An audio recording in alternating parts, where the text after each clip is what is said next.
The first question I like to ask you is, do you want to be the next Wolf of Wall Street? I'm sure you have watched this movie where the legendary Leonardo DiCaprio is giving an absolutely marvelous performance in which he plays the character, a real life character called Jordan Belfort. Now, Jordan Belfort was someone who made billions of money using penny stocks, which are referred to as a financial instrument within the stock market. But the idea that I want to share with you by asking you this question is, what does being rich mean to you? In today's world, being rich is a very subjective idea. It's a very personal idea, because there could be a person who is more than content with a 200,000 monthly income, whereas we have people who are billionaires, who are aspiring billionaires, looking at a lavish and luxurious lifestyle. But ultimately, in either scenario, if you can find happiness, I would say that that would be a personal definition to being rich. Now, in being rich, even Jordan Belfort, if you watch the movie, understood how important it is to really know how money works. And that is where I see a fundamental problem lying. Personal finance, the problem. What is this problem? Now, the way I approach personal finance management is by looking at the main problem that we all, I think, as a society face, which is literacy. Now, when it comes to literacy, we can basically term literacy as knowledge and skills. As you can see in the screen, this is an accumulation of the education and the experience that we gain in our lifetime. Now, Sri Lanka is fundamentally a very famous country to having high literacy rates. But when it comes to high literacy rates, this is a very minute component of literacy that we boast about. See, literacy is made up of so many different angles. There's technology literacy, there's digital literacy, there is media literacy, there's language literacy, so on and so forth. There are so many components to literacy in which we are literate in reading and writing skills. But among the different literacy components, the most important and the most critical component is financial literacy, which I believe that in Sri Lanka is very under-addressed. This is what we discuss and we venture into in this particular training session, where we try to understand what financial literacy really means and how do we as individual human beings become financially literate. Now, if this is the problem, now that we know there's a problem, we need to try and solve it. So personal finance, the solution. What does the solution include? In today's session, I actually want to share with you a few takeaways, actually about 5 key takeaways that will help you think and ask the right questions about personal finance management. Let's take a look. In the first component, which I generally refer to as a critical success factor. Now, of course, if you're working in an organization, you would have heard about this. But think about it. Critical success factor. The factor that is critical for you to succeed. This is what we generally know as critical success factor. Now, when it comes to personal finance, financial literacy and personal finance management, it is very critically important regardless of your current financial position, your age, your gender, which city you belong to, which country you come from, your religion, your race, your color, which generation you belong to, whether you're a baby boomer, whether you're a millennial, whether you're generation X, Y, Z. Whatever differentiates you from another human being, it doesn't matter what level of education you have, what your net worth at the moment is, what your current income at the moment is, whether you're making 10,000, whether you're making 200,000, whether you're making 2 billion. Your earnings capacity, your asset base, your skill level, so on and so forth, etc., etc., etc. Whatever different lines that we as human beings have drawn to differentiate among us, it doesn't matter. Personal finance is a critical success factor to all of us. This is a very important idea when it comes to personal finance management. On that note, the second takeaway that I want to share is understanding the different components of finance. Now, if you are a corporate, if you are a member in the corporate sector, and if you have downloaded an annual report, if you have looked at an account that is, related to corporate finance or your accounts department, you might have seen these different components. But it is important to understand that these components are applicable to your individual and personal life itself. Breaking down finance. Within a personal context, finance includes the below elements: income and earnings, that is what you make, what you generate; expenses, what you spend; cash flows. Within cash flows, there are inflows and there are outflows. Now, in this particular training session, we discussed the difference between an income and a cash inflow. There are subtle differences between these two components, and understanding the difference can help you manage those two components effectively. Then, critical major components like savings, debt or credit, and investments. Just like a company's balance sheet, a person, any individual person, whether you are managing a family, whether you are managing a team, whether you are managing a small startup, whether you are managing a medium-sized enterprise, these components apply in the very same manner. And it is really surprising for me when I work with a lot of trainees, when I work with a lot of students, to see, now say for example, if even an arts graduate has to have a basic understanding of these different financial components, because if that arts graduate goes on to becoming an entrepreneur, maybe someday starting a business of his own, maybe an arts gallery, these components and understanding these components can become critical to that person's success. That is why the second takeaway you had was different components of finance. That brings me to the third takeaway in this session, the nature of financial components. Now, when it comes to understanding the nature, it's just like looking at a problem. We need to step out of it and try to understand it by the very behavior of these different components. When you look at financial components, you have multiple nature elements that define how it behaves. And the key to understanding personal finance is to understand the nature of those elements. I'll give you some examples. These are the different ways how financial components can behave. For example, you have short-term and long-term. You have short-term commitments and long-term commitments. Going for a bank overdraft is very different to committing to a long-term housing loan which spans 20 years. The risks are different. The way the bank deals with you is different. The scrutiny is different. Every single thing about how those two credit instruments behave are different. The idea of needs and wants. So needs are basic fundamental needs that we need for survival. And I'm sure that the COVID-19 environment gave you a good reality check. In fact, I learned a lot during the last 3 periods. I have absolutely amassed a lot of intelligence about what my needs are and what my wants are, what my family's needs are and what my family's wants are. Right. This is very critical when it comes to understanding the behavior, and it helps us manage our finances really effectively. Simple things, but very effective things. Fixed versus variable. Simple example. Rent would be a fixed commitment. Electricity, the more electricity you consume, higher the electricity cost. That is a variable element. Owned versus not owned. A good example is a decision between leasing an asset versus buying an asset.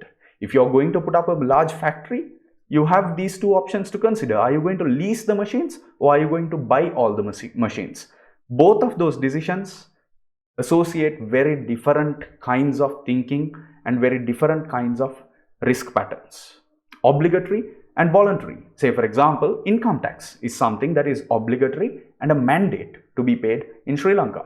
But making a donation is a voluntary decision. So when it comes to the previous financial components we looked at, all of these financial components have these different behavioral or nature terms of definitions. And when you put these two and two together, you can understand so much about what is going on in your personal finance scope. That is the third takeaway I wanted to share with you. That brings me to a very important idea, something that might seem interesting and a little technical, but the more you think about it, you understand the simplicity of it and the beauty of it. So another unique feature individuals possess is their appetite to risk and tolerance to risk. So having a strong understanding of these two factors in relation to yourself is extremely important. What are these two factors? Risk appetite and risk tolerance. How do I explain this? Let's take a look. So risk appetite, you can read the entire thing, but I'm going to read that second phrase under each of these components. Risk appetite refers to willingness of an individual to take risk. A good example would be, there can be two people. One person is afraid of heights and the other person every quarter or every month goes on to skydiving and jumping off a plane off of a 15,000 or above height. That is the difference between the risk appetites. Someone who is afraid to take a risk like jumping off a plane or going off a scuba dive which is deeper than 100 feet. Now, these are risky things to do, and not everybody does it because the risk appetites are different. The willingness of the individual to take risk is different, and finance always associates risk appetite. There are risk-seeking individuals, people who like to take risk, and there are risk-averse individuals.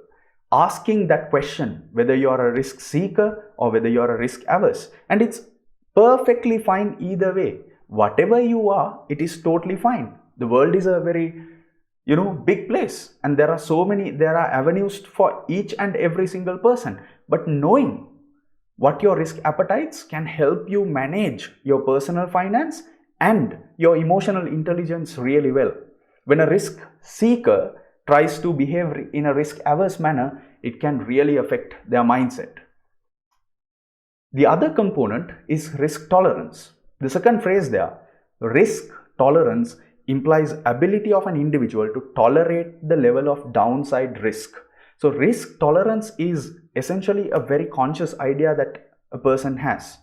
To explain this, let's take someone who has a very high level of financial capacity, like maybe Bill Gates or Warren Buffett. These are extremely rich individuals, but in a downside risk environment like COVID-19, they wouldn't make the decision to invest a large sum of money in a very risky venture. Why? Because despite having a large risk appetite, despite having a large risk tolerance, and despite having a large risk capacity, and despite having the financial power, so much money to invest in any venture they want, they would not take the chance to tolerate a certain amount because the market is a risky place. So risk appetite and risk tolerance, knowing what your levels are in terms of these two areas, what your relationship with financial risk is, can really help you make effective financial decisions.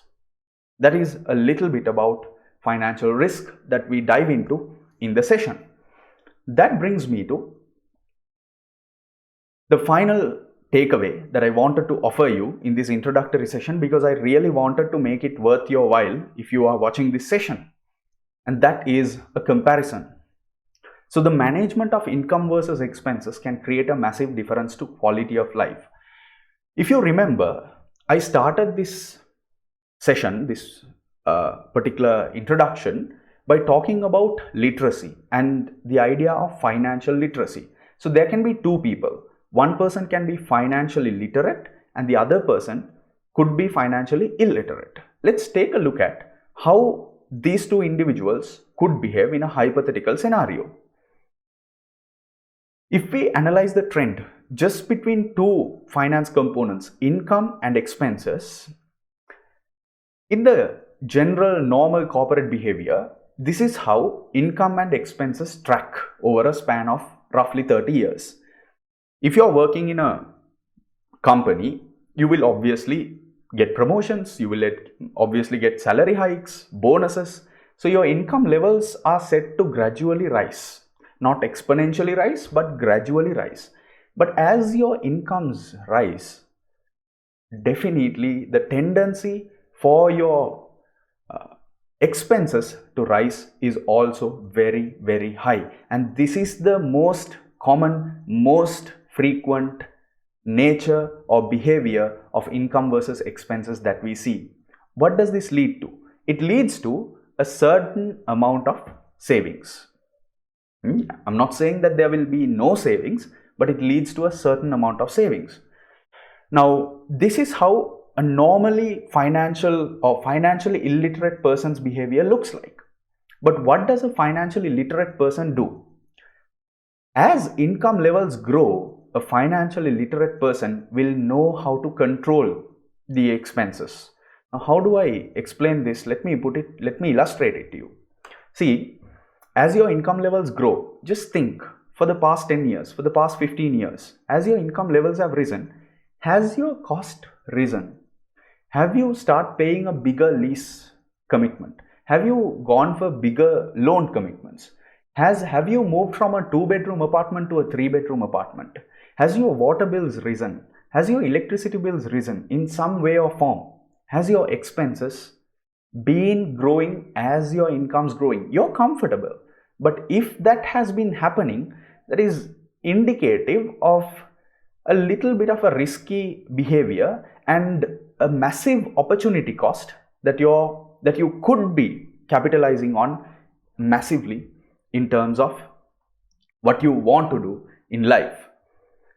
Now, coming back to the graph, as you can see, when you control your expenses within the level of comfort that you want, when you control your expenses, you can extract a bigger savings than a financially illiterate person does.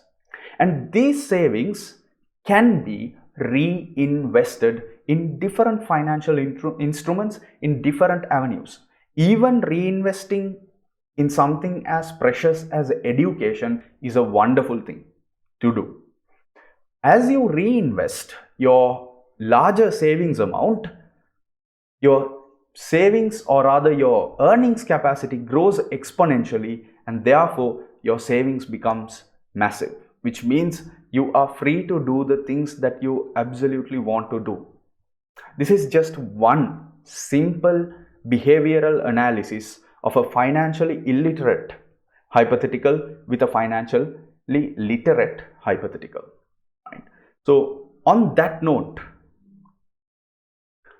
I come to the fundamental question: what is financial literacy? There are multiple definitions. You can definitely Google and check, but I prefer the second definition that you see.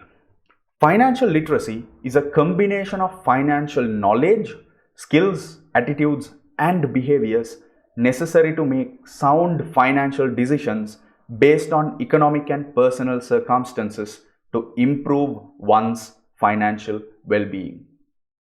Making sound financial decisions based on economic and personal circumstances. This is what we mean by financial literacy. Think for yourself. Have you made sound financial decisions based on economic and personal circumstances? And I'm sure that the question arises, what makes me, Azman Branuddin, an authority to talk about personal finance management? Well, other than the detailed introduction, in my 30 years of life, in the 20 years of early stages of my life, and my 10 years of corporate career, building an independent life, I have made so many financial decisions, started businesses, failed, and learned a lot, and committed to empowering people by using financial literacy as a knowledge tool. It has made me realize that if people know, in fact, it has made me realize that if we learnt some of these things during our school days, when we were schooling, we would be in a much better position in terms of personal finance management. It wouldn't take us 30 years, 40 years to make decisions, learn from mistakes if we had the solid foundation in terms of financial literacy. So that skill set, that knowledge set is what we, in partnership with Dash Global, hope to share within this course called Personal Finance Management. So, financial literacy usually involves different areas like financial planning, managing debt, risk management, expense tracking, time value of money, sustainable diversified investments, retirement planning. These are the key areas that we will be looking at within the course of the entire session. We will have direct discussions and reality checks and asking questions and trying to answer them, and also learning about different tools available in order to effectively execute these different subcomponents which fall under financial literacy. And that brings me to this very important idea, and something that I see prevalently in Sri Lanka, which is not something that we should be happy about, I believe. Financial illiteracy leads to people making poor financial decisions and becoming victims of abusive financial practices. This, I personally believe, is one of the biggest problems we have as a society in this system we have built in our country.